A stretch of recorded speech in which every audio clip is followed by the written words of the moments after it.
Hey guys, Assalamualaikum. It's me Nina and welcome back to Nina Story. Manusia mana yang tak suka travel kan? Kadang kita nak travel tu sebab kita nak rasa new vibe dekat tempat yang baru. Tapi korang nak tahu tak? Ada beberapa tempat yang dekat dunia ni kita tak boleh datang untuk pergi melancong. Kawasan tu memang diharamkan dan adalah sebuah tempat yang sangat berbahaya. Ataupun tempat tu adalah sebuah tempat yang dirahsiakan. Contohnya macam ada sebuah pulau yang terlalu banyak ular. Ada juga tempat yang dihuni oleh manusia tapi diorang ni sangat berbahaya dan tak pernah terdedah dengan dunia luar dan macam-macam lagi. Jadi jom Nina akan listkan dekat korang beberapa tempat yang kita dilarang untuk datang. So without wasting any time, let's get started.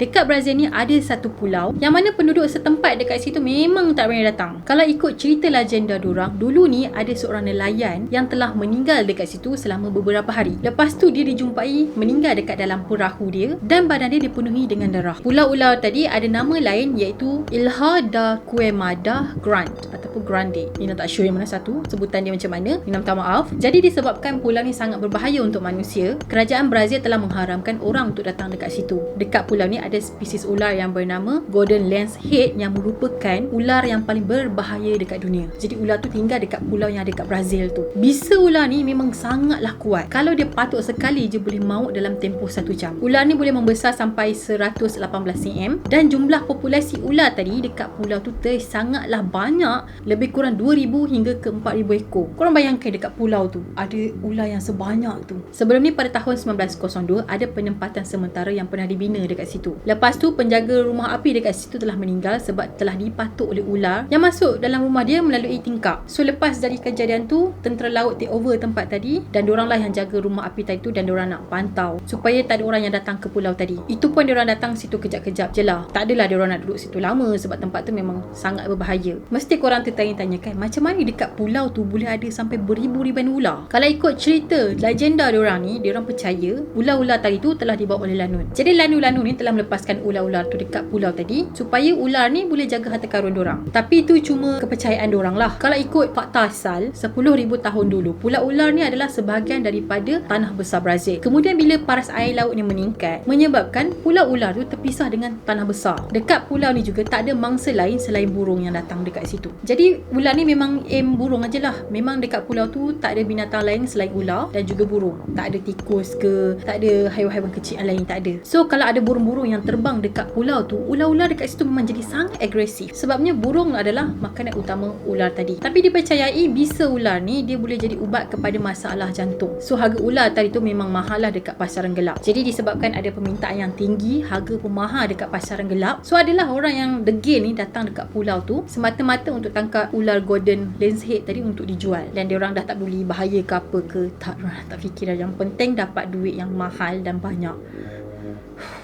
Gila juga kan diorang ni. Okay, next.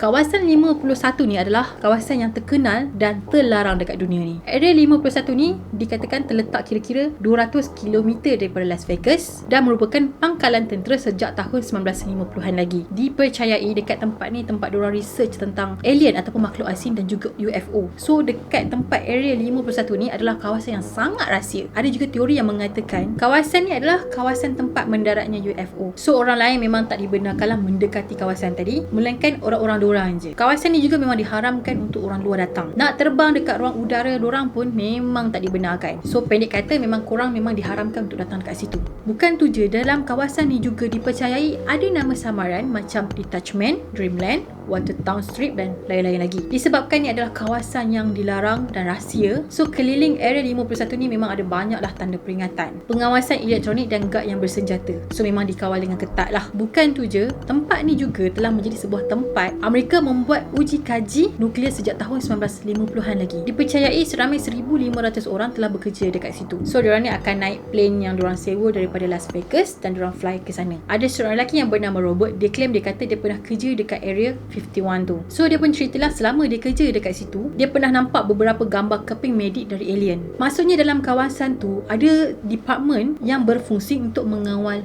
UFO. So Nina nak tahu pendapat korang. Korang yakin ke tempat area 51 tu memang tempat diorang periksa UFO, alien semua tu, ataupun ni adalah sebuah kawasan milik pangkal tentera Amerika je? Komen dekat bawah. Okay, next.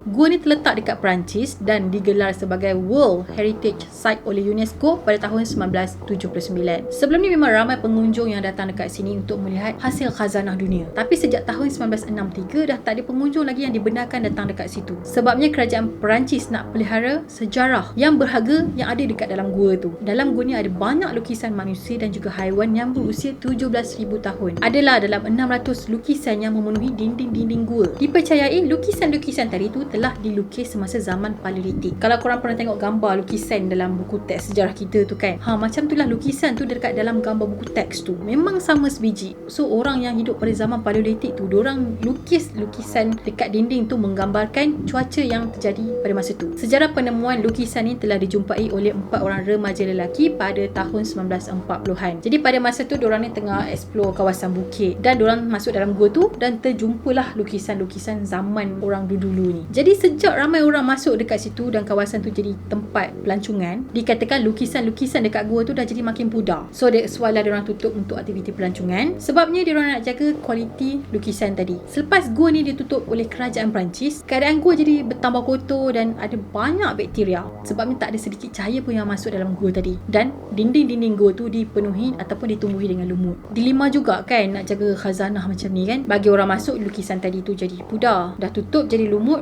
rosakkan lukisan juga kan. Memang susah juga sebenarnya nak jaga. Alright, kita akan teruskan kepada next story. Bandar Famagusta ni adalah sebuah bandar yang sangat terkenal dan paling mewah dekat Cyprus. Dekat situ dulu ni ada hotel mewah, kelab malam, fasiliti yang moden, pantai yang cantik dan juga restoran-restoran yang mewah. Jadi, bandar ni dulu adalah sebuah bandar yang menjadi tumpuan orang kaya untuk datang kat situ. Tapi pada Ogos tahun 1974, selepas Turki ni menyerang Cyprus, akhirnya bandar ni telah ditinggalkan dan menjadi ghost town sekarang ni. Lebih kurang 15 orang penduduk dekat bandar tu telah melarikan diri. Segala barang berharga, segala jenis perabot, semua diorang tinggalkan macam tu je. Sebab diorang fikir nak selamatkan diri diorang dulu. Jadi segala harta diorang memang diorang tinggal. Awal tu diorang fikir okey, mungkin lepas perang ni kita akan baliklah ke rumah kita dan jalankan hidup kita macam dulu lagi. Tapi ada masalah lain yang pula muncul. Disebabkan masalah politik yang tak pernah habis, akhirnya bandar tadi tu telah ditinggalkan buat selama-lamanya. And then tentera Turki telah mengawal kawasan tadi. Diorang telah pasang pagar dan tak ada siapa yang boleh masuk keluar dekat situ tanpa permission. So lagilah menyukakan penduduk asal tu diorang nak balik ke bandar tu dan meneruskan kehidupan diorang macam dulu. Tapi ada juga pengunjung yang datang dekat situ untuk tengoklah apa yang terjadi kan. Diorang kata diorang jumpa ada banyak pinggan dekat atas meja yang telah ditinggalkan dan diorang kata nampak sangat pada masa tu penduduk dekat situ macam tergesa-gesa, macam kelang kabut untuk tinggalkan tempat tu. Dikatakan kawasan tu sekarang ni telah dijaga oleh pihak tentera dan memang tak ada siapa dibenarkan masuk lah. Kalau diorang nak ambil gambar pun sebenarnya memang dilarang sebab kawasan tu memang tak dibenarkan masuk. Kalau tentera nampak diorang ni masuk ke apa kan, memang diorang akan kena halau. So mungkin yang masuk ambil gambar-gambar yang banyak ni adalah masuk secara cucuri lah kan. Tapi sayang juga kan, dulu adalah sebuah bandar yang hebat, yang terkenal, orang kaya datang dekat situ jadi tumpuan lah kan, tempat pelancongan. So lepas peperangan tu Turki rampas apa semua, adalah masalah diorang ni. Akhirnya bandar tu menjadi ghost town sampailah sekarang. Tak boleh bayang Okay, last story. Tempat terlarang yang terakhir ni adalah Sentinel. Pulau Sentinel ni dia terletak di Lautan Hindi dan merupakan sebuah pulau yang kecil. Even pulau ni kecil, sebenarnya ada penduduk dekat situ tau. Jadi dekat pulau ni ada orang asli Sentinelis yang tinggal dan populasi diorang agak sedikit, iaitu 400 orang je. Diorang ni hidup memang sangatlah primitif dan hanya melakukan 3 kerja je, iaitu memburu, pungut hasil hutan dan juga hidup sebagai seorang nelayan. Diorang dipercayai memang tak pandai bercucuk tanam. So diorang memang cari hasil bumi je. Even pulau ni cantik, tapi sebenarnya orang asli ni memang tak suka ada orang luar datang dekat pulau diorang. Diorang memang akan bertindak agresif untuk menghalang sesiapa je masuk dekat situ. Sesiapa yang datang dekat sana mesti akan cedera teruk dan yang paling teruk diorang ni akan kena bunuh. Diorang memang benci gila dengan orang luar dan diorang juga tak ada komunikasi dengan dunia luar. So diorang dengan hidup dalam dunia diorang je. Jadi diorang ni kalau boleh memang tak ada apa-apa hubungan lah dengan dunia kita ni, dan diorang lagi selesa hidup dengan cara diorang. Kaum etnik ni juga sebenarnya tergolong dalam beberapa golongan etnik yang masih belum terima teknologi baru. Even adalah beberapa usaha yang dilakukan oleh kerajaan India sejak tahun 1967 untuk menjalinkan hubungan dengan diorang ni, tapi semuanya gagal guys. Sebab puak-puak ni ataupun orang asli ni dia macam tak nak terima tau. Kau datang dekat pun kau dah kena panah dah, apatah lagi kau nak pergi bersembang kan. Tak pasal-pasal daripada kau pergi tu hidup, balik dah mati dah. And then pada tahun 2004, korang ingat tak lagi, pada masa tu ada kejadian tsunami besar-besaran kan dekat seluruh dunia. Jadi adalah tim bantuan kemanusiaan tu yang datang dekat pulau tadi untuk perlukan bantuan, nak bagilah apa yang patut, makanan ke pakaian ke apa kan. Tapi orang asli dekat situ halau dorang dan tak bagi tim-tim tu datang dekat pulau tu. Dorang datang dekat situ naik helikopter tau. Jadi bila helikopter tu dekat dengan pulau tadi, helikopter yang dorang naik tu kena panah dan kena baling dengan batu. Korang bayangkan kalau dorang mendarat nak pergi turun bagi bantuan, silap-silap mati kat situ je. Dah tu macam mana dorang nak tolong kan. So dorang pun balik lah macam tu je. And then pada tahun 2006 adalah satu grup nelayan yang pergi tangkap ikan dekat dengan pulau tadi. Tapi lepas tu dorang telah dilaporkan hilang selepas geng-geng nelayan tadi tu kena tangkap dan dibunuh oleh penduduk orang asli dekat situ. Memang gila ekstrim guys. Tapi mungkin sebab diorang tak pernah terdedah dengan dunia luar kan, jadi mungkin diorang nak protect diorang punya orang, jadi diorang akan jadi sangat agresif ke apa kan. Kita pun tak tahu apa yang diorang fikir. Dikatakan sebenarnya diorang pun tak tahu apa yang bahasa yang orang asli ni guna. Jadi macam maklumat tentang diorang ni memang tak banyak lah. Sebab nak dekat pun, nak menjalinkan hubungan dengan diorang pun diorang tak nak terima. Jadi ya, biar je lah diorang dekat sana. Semoga diorang berbahagia. Tapi ada juga lah beberapa etnik orang asli dekat dunia ni, macam ada yang dekat dalam hutan Amazon apa semua tu kan, diorang memang tak nak terima orang luar. Mungkin sebab paranoid kot. Mungkin dulu ni diorang pernah jadi buruan kan, masa zaman perang dunia dulu kan. So that's why lah daripada sekarang ni diorang sangat agresif, ada yang hilang macam tu je. So apa yang diorang buat tu mungkin untuk keselamatan diri diorang dan untuk protect diorang punya keluarga. Okay guys, itu sajalah perkongsian Nina untuk hari ini. Nina harap korang suka dan enjoy. Kalau korang belum lagi subscribe channel Nina, jangan lupa untuk subscribe di bawah tau. Dan turn on notification juga supaya korang tak terlepas dengan video-video baru yang Nina akan upload. Dan kita akan jumpa lagi in next video. Bye bye. Assalamualaikum.